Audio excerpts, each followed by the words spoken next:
100 चूहे खा के बिल्ली हज को चली, वो हाल है समाजवादी का। अब क्या हुआ? सब विभाग डरे कि नहीं, हम डरे कि नहीं बताना, हम तो गुंडे ही करना है, कोई बंदूक लेकर चलना। ये कहाँ गए गुंडे? सब गुंडे या तो जेल में है या प्रदेश छोड़ करके चले। कोई अगर कानून तोड़ेगा तो बचने नहीं पाएगा। ये है भाजपा की सरकार, ये है मोदी जी की सरकार।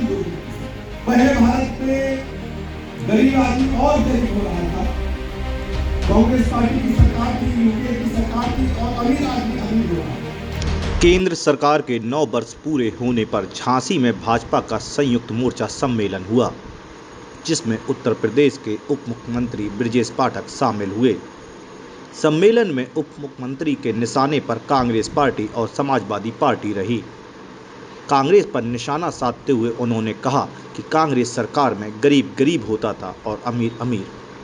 कांग्रेस में भ्रष्टाचार भी चरम पर था, लेकिन केंद्र में जब से मोदी सरकार बनी तभी से देश की छवि बदल गई है। वहीं उन्होंने समाजवादी पार्टी पर निशाना साधते हुए कहा कि सपा सरकार में गुंडे पनपते थे, बंदूकधारी घूमते थे, लेकिन अब ऐसा नहीं है। 100 चूहे खाकर बिल्ली हज को चली है। सपा सरकार में राम भक्तों पर गोली चली थी। सपा सरकार में मुंबई से डांसरों को बुलाया जाता था, लेकिन आज ऐसा नहीं है। मोदी जी के कार्यकाल के 9 वर्ष पूरे हो गए। इन 9 वर्ष में भारत माता की छवि दुनिया के पैमाने पर और पूरे भारत में बदल चुकी है। पहले भारत में गरीब आदमी और गरीब हो रहा था, कांग्रेस पार्टी की सरकार थी, यूपीए की सरकार थी, और अमीर आदमी अमीर हो रहा था। माननीय प्रधानमंत्री जी को जब कमान मिली, उनके सामने 2 बड़ी चुनौतियां थी। एक चुनौती तो दुनिया के पैमाने पर भारत की छवि को बदलना था, क्योंकि कांग्रेस पार्टी की सरकार ने लगातार छवि को भ्रष्टाचार करने वाली देशों की सूची के रूप में प्रचारित करने का काम हुआ था। भ्रष्टाचार को भ्रष्टाचार हो रहे थे, चाहे कॉमनवेल्थ से लेकर के 2G स्पेक्ट्रम से लेकर के कोयला सेना के बने मकानों में ढेर सारे घोटाले हो रहे। आपने देखा होगा 2014 में जब माननीय मोदी जी ने सरकार संभाली तो उन्होंने पूरी दुनिया का भ्रमण किया, ढेर सारे राष्ट्रों में जाकर के भारत माता की छवि को सही ढंग से प्रस्तुत किया और ऐसी योजनाएं बनाई जो श्रद्धेय अटल बिहारी वाजपेयी जी ने अपने कार्यकाल में प्रारंभ की थी, उनको धरातल पर उतारने का काम किया। पंडित दीनदयाल उपाध्याय जी के एकात्म मानववाद के सोच को आधार को मान करके धरातल पर उतारने का बीड़ा उठाया। हर गरीब को पक्का मकान मिले। हर आदमी सोचता है कि भले ही छप्पर में हम पैदा हो, कपड़े में पैदा हो, लेकिन बच्चों के लिए पक्का मकान होना चाहिए। आज हम दावे के साथ कह सकते हैं 9 वर्षों में हर जरूरतमंद को पक्का मकान मिला है या मिलने वाला है। कौन सोचता था कि हर गरीब को शौचालय मिले? हमें अच्छी तरह याद है जब हम लोग गांव में आते थे, झांसी का दूसरा इलाका, शाम होते होते हमारी बहनें बुजुर्ग शौच के लिए घर के बाहर जाकर के गलियों में, सड़कों पे, खेत के किनारे बैठ जाते थे। गाड़ी के हेडलाइट पड़ते ही हमारी बहनें, हमारी माताएं खड़ी होती थी। कितनी पीड़ाजनक स्थिति नहीं होगी, लेकिन माननीय मोदी जी ने इस स्थिति को समझा, घर घर शौचालय देकर के हमारी बहनों को सम्मान देने का काम किया। हमने इसी बुंदेलखंड में देखा, समाजवादी पार्टी की सरकार की अखबारों में निकला कि बुंदेलखंड की प्यास बुझाने के लिए ट्रेन से पानी आएगा। याद है आपको? बताइए जरा भैया, याद है ना? आज हालत क्या है? प्रधानमंत्री जी की सोच देखिए, दुनिया की सबसे बड़ी योजना जल जीवन मिशन शुरू की और सबसे पहले बुंदेलखंड के लिए शुरू की। बुंदेलखंड विंध्याचल, पूरे प्रदेश के हर व्यक्ति को, पहले बड़े आदमी के घर में टोटी से पानी आता था, हम लोग जाते थे बुआ के यहाँ तो नहाने में बड़ा आनंद आता था, बगैर भरे पानी आ रहा है, तो हाइड्रेट भरते थे, कुआं से भरते थे। क्यों बाबूलाल जी? हम तो गांव चले जाएंगे, टोटी से पानी निकल रहा है, नहीं तो हमारी बहनों को 5-5 किलोमीटर घर पर घड़ा और बाल्टी लेकर के पानी के लिए जाना पड़ता था। बच्चों को रोटी देने के लिए आज घर घर टोटी से पानी आने की योजना बन चुकी है, और बाद कुछ दिनों के अंदर घर घर पानी आने जा रहा है टोटी से। देश को जाना जाता था की बारे में, अराजकता के बारे में। अब बुंदेलखंड के बारे में तो सब लोग जानते हैं, जब तक चरचर बंदूकें नहीं निकले तब तक टीका पूरा नहीं होता था, तिलक पूरा नहीं होता था। धाए धाए करते घूमते थे, बड़े बड़े डाकू ही हाथ में। अब क्या हुआ? सब बंदूका डरे कि नहीं, हम डरे कि नहीं बताना, हमको गुंडे ही करना है, कोई बंदूक लेकर चल रहा है। ये कहाँ गए गुंडे? सब गुंडे या तो जेल में है या प्रदेश छोड़ करके चले गए। हमारी बहनें बड़ी संख्या में बैठी, कोई डिग्री कॉलेज बेटी पढ़ने गई तो अम्मा 3 बजे से फोन, बिटिया जल्दी आ जाना, बिटिया शाम होते होते आ जाना। लेकिन अब हमारी बेटियां शाम से घूमती हैं, रात को 12 बजे भी झांसी की सड़कों पर निकल सकती है। ये चमत्कार हमारी सरकार ने, योगी जी की सरकार ने 25,000 रुपए दर्ज हुए हैं, जो हमारी बहुत बेटियों को पूरी नजर से देखते थे, मंजरों को जेल के सीटों के पीछे ठूसने का काम हम लोग। आज जिस तरह हालत हमने देखा, समाजवादी पार्टी के लोग कह रहे कि हम नींद साल जाएंगे और जाकर के वहां पर समाजवादी पार्टी का अपना सम्मेलन करेंगे, वहीं से शुरुआत करेंगे लोकसभा चुनाव। एक हमारे गांव में हमारी अम्मा दादी कहानी सुनाती होगी, जो बुजुर्ग महिला होंगी, बुजुर्ग दादा होंगे, बताएंगे। एक बिल्ली थी, वो दूध पी रही थी और मिट्टी का भरा था, उसने मुंह को झुका दिया लेकिन निकला नहीं, तो पटक दिया तो टूट गई, दूध पी चुकी थी, ठीक है ना। अब गले में उसके वो मटके का जो कंठ होता गला, वो फंस गया। तो पूछा भैया ये क्या है? कल हम तो हज कराए हैं, अब हमने सब गलत काम चूहे मारना छोड़ दिया, दूध पीना, अब तो राम राम करेंगे।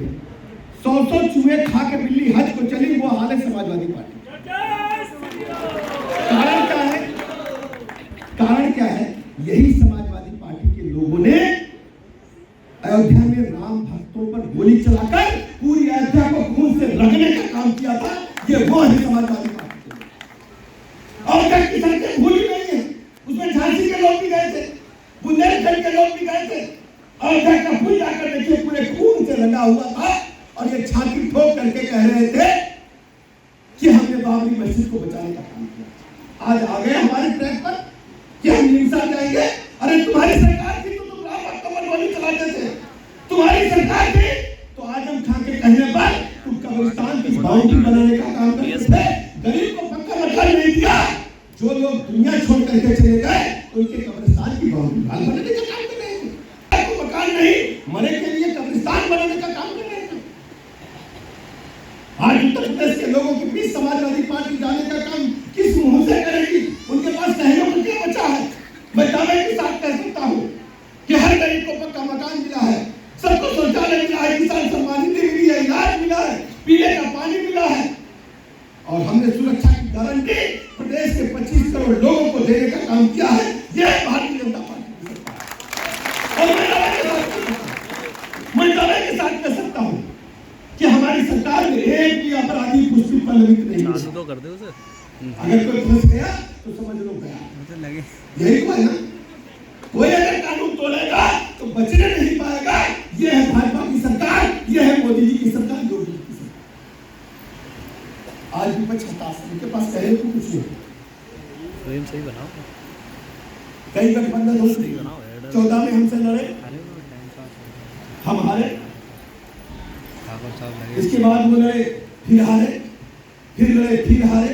मतलब समाजवादी पार्टी ने 14 से लेकर अब तक कितने चुनाव हारे हैं? कोई कहे 4 चुनाव हार चुके हैं। अब फिर समाजवादी पार्टी ने कांग्रेस पार्टी से गठबंधन किया, समाजवादी पार्टी ने बहुजन समाज पार्टी से गठबंधन किया, और 2022 में समाजवादी पार्टी ने कई छोटे दलों से गठबंधन किया और सभी दलों को ठगने का काम किया, और बाद में रुष्ट होकर के, नाराज होकर के लोग उनके पार्टी को छोड़ करके चले गए। ये दुनिया जानती है।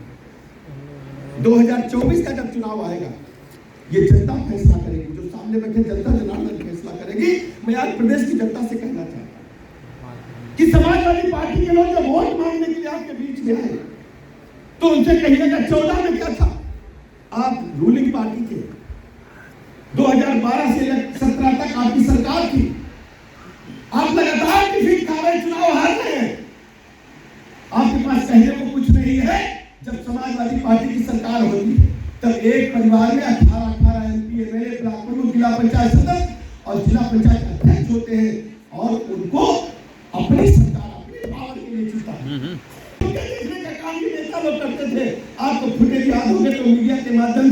आप सोशल मीडिया पर देखिएगा सही का दाल डालती जब समाजवादी की पार्टी की सरकार होती है, मुझे अच्छी तरह याद है, आप सबको याद दिला देता हूं। आजम खान ने विक्टोरिया बग्घी मनाने करके लंदन से विक्टोरिया बग्घी आई थी बर्थडे मनाने के लिए, लंदन से विक्टोरिया बग्घी आई थी। हमें 2 लाख पड़े मिले। माननीय प्रधानमंत्री जी के 9 वर्ष पूरे हो गए हैं। इन 9 वर्षों में भारत माता की छवि बदल चुकी है। पहले पाकिस्तान आता था, जब मनाया कि 47 आतंकवादियों ने घुमाई, 10-20-50 को मारे, और भारत के प्रधानमंत्री कांग्रेस के जो होते थे वो बोल देते थे आखिरी चेतावनी। लेकिन जब 2014 के बाद माननीय मोदी जी के नेतृत्व में देश में सरकार बनती है और वो पुलवामा कांड करके जाते हैं, तो हम पाकिस्तान को घर में घुस के मारते 400 आतंकवादियों के अड्डों को नष्ट करने का काम किया। और आप सबको याद होगा, आतंकवादियों का पीछा करते करते पाकिस्तान का जो आए थे जहाज, हमारा एक जहाज पाकिस्तान की सीमा में गया था, याद है आप लोगों को? कौन गिर गया था, क्या नाम था वो लंबी कुछ वाले का, याद है ना?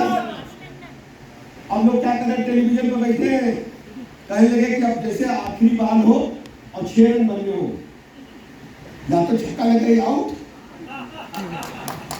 सब लोग टीवी पर बैठे थे, सांस थमी थी, अब क्या होगा? लेकिन प्रधानमंत्री जी ने कहा कि पाकिस्तान सुन ले, अभिनंदन सकुशल वापस चाहिए, याद है ना? याद है? याद है? पूरे रात हम लोग देखते रहे कि अभिनंदन वापस आएंगे। सुबह हमने देखा कि अभिनंदन नया कोट पैंट पहने जाने वाला और सकुशल पाकिस्तान बॉर्डर से टहलते हुए आए थे। देखा था आपने?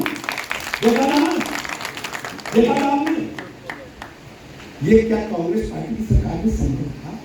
ये है मोदी जी के 56 इंच सीने की ताकत कि हमारा पड़ोसी अपनी हैसियत पर है। आज पाकिस्तान में आटे के लिए लाठियां चल रही है और भारत में कोरोना काल से लेकर अब तक 80 करोड़ लोगों को निःशुल्क राशन देने का काम, और प्रदेश में 15 करोड़ लोगों को निःशुल्क राशन देने का काम है। हमारे खजाने भरे। ये है भारत माता की बदलती हुई तस्वीर।